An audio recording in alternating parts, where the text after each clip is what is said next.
कृत्वा माम एकम शरणम व्रज तम एव शरणम व्रज।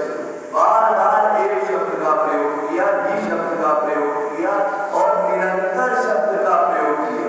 तस्मात् सर्वेषु कालेषु निरंतर मन का अटैचमेंट भगवान में हो जाए। लेकिन निरंतर मन का अटैचमेंट कैसे होगा?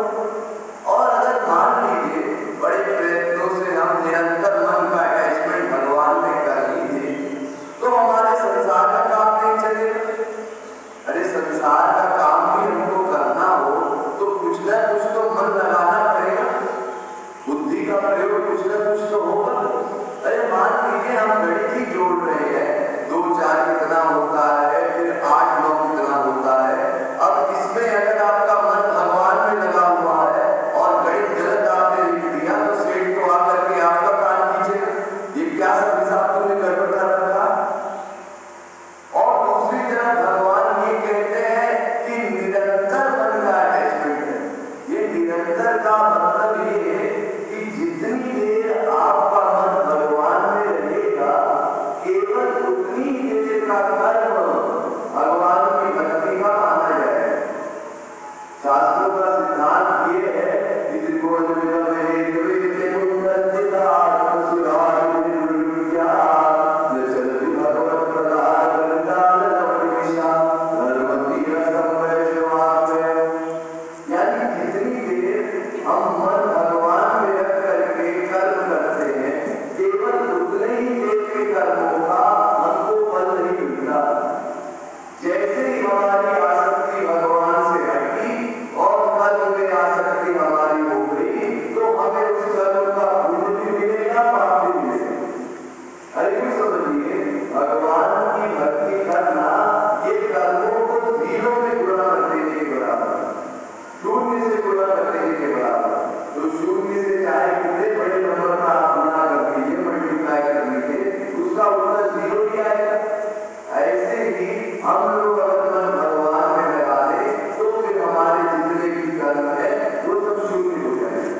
संसार की मैं हमारे अंदर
चाहिए, यही सारांश है।